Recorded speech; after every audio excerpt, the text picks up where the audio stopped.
नमस्कार। मैं हूं डॉक्टर रवीश और आज हम एक ऐसी कंडीशन के बारे में बात करेंगे जो अक्सर चुपके से हमारी बॉडी में अपनी जगह बना लेती है और हमें पता भी नहीं चलता। पता तब चलता है जब शरीर थक कर पूरी तरह से जवाब दे देता है। जी हां, आज का टॉपिक है हाइपोथायरॉयडिज्म यानी थायराइड की कमी।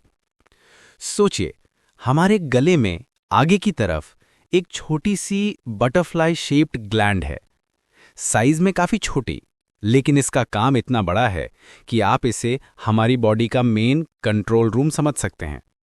हमारी एनर्जी, हमारी बॉडी का मेटाबॉलिज्म, वेट, मूड और हार्मोनल बैलेंस सब कुछ यही कंट्रोल करती है। लेकिन जब ये ग्लैंड, ये छोटा सा पावर हाउस, जरूरत के हिसाब से थायराइड हार्मोन नहीं बना पाता, उसी कंडीशन को कहते हैं हाइपोथायरॉयडिज्म। आपको शायद ये सुनकर थोड़ी हैरानी हो, लेकिन इंडिया और नेपाल जैसे देशों में ये प्रॉब्लम काफी कॉमन है। एक अंदाजे के मुताबिक हर 10 में से एक इंसान को किसी न किसी लेवल का थायराइड इम्बैलेंस है।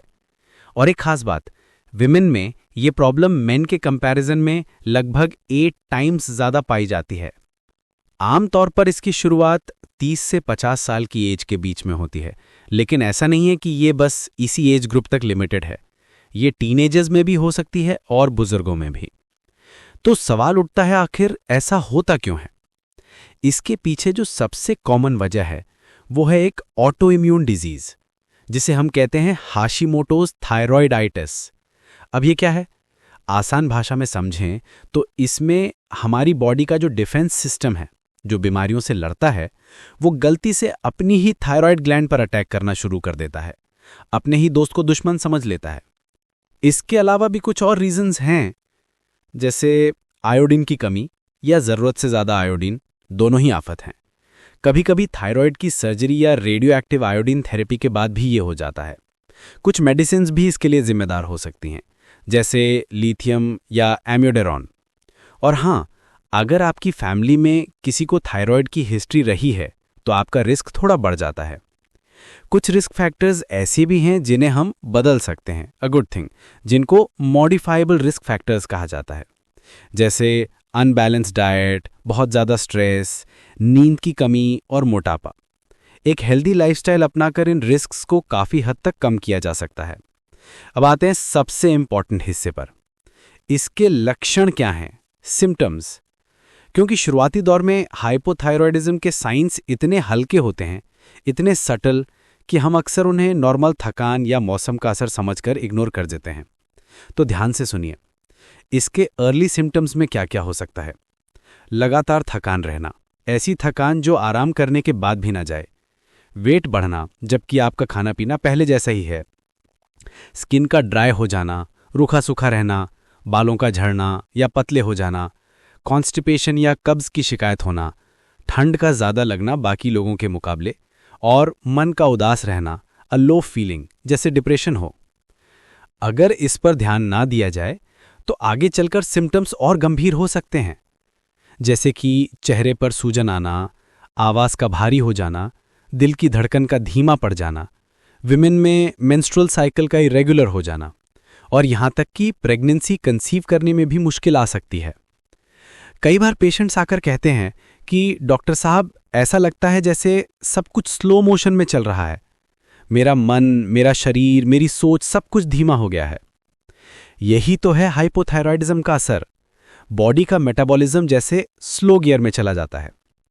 तो इसका पता कैसे लगाएं? डायग्नोसिस काफ़ी सिंपल है। एक ब्लड टेस्ट से, जिसे हम TSH टेस्ट कहते हैं, इसका पता चल जाता है। अगर ज़रूरत पड़े तो फ्री T3 और फ्री T4 लेवल्स भी चेक किए जाते हैं, और कभी-कभी ये कंफर्म करने के लिए कि कहीं प्रॉब्लम हाशिमोटोज की वजह से तो नहीं, एक एंटीबॉडी टेस्ट भी किया जाता है। अच्छी खबर ये है कि हाइपोथायरॉयडिज्म का ट्रीटमेंट बहुत इफेक्टिव और सेफ है। मेन ट्रीटमेंट है थायराइड हार्मोन रिप्लेसमेंट।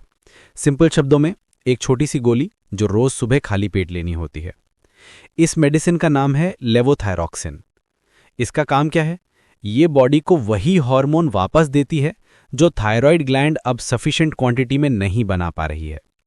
ये ट्रीटमेंट लाइफ लॉन्ग चल सकता है, लेकिन सही डोज और रेगुलर फॉलोअप के साथ एक इंसान पूरी तरह से नॉर्मल एक्टिव लाइफ जी सकता है। सबसे ज़रूरी चीज़ है अनुशासन। मेडिसिन को रेगुलरली बिना एक भी दिन मिस किए और सही टाइम पर लेना। पर अगर इसका इलाज ना किया जाए या लापरवाही की जाए तो क्या हो सकता है?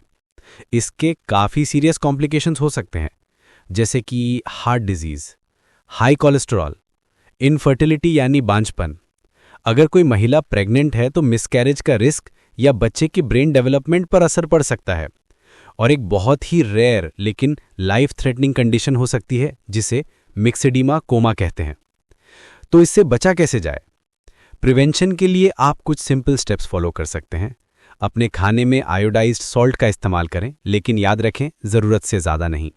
स्ट्रेस को मैनेज करने की कोशिश करें। योगा, मेडिटेशन, अच्छी नींद ये सब मदद करते हैं। अपना वेट कंट्रोल में रखें और अगर आपको थायराइड है तो अपनी दवा और चेकअप्स को लेकर बिल्कुल रेगुलर रहें। याद रखिए, ये एक ऐसी कंडीशन है जिसे कंट्रोल किया जा सकता है। बस थोड़ी सी अवेयरनेस और थोड़े से डिसिप्लिन की ज़रूरत है। तो दोस्तों, हाइपोथायरॉयडिज्म से डरने की ज़रूरत नहीं है। ये एक ऐसी बीमारी है जिसे समझने और संभालने की ज़रूरत है। सही जानकारी, रेगुलर चेकअप्स और प्रॉपर ट्रीटमेंट, इससे आप एक पूरी तरह से हेल्दी और एक्टिव लाइफ गुजार सकते हैं।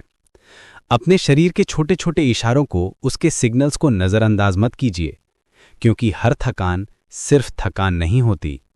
मैं हूं डॉक्टर रवीश। आपसे विदा लेने से पहले बस इतना ही कहना चाहूंगा, हेल्थ कोई चॉइस नहीं है, ये लाइफ की सबसे बड़ी प्रायोरिटी है। अपना ख्याल रखें और स्वस्थ रहें। धन्यवाद।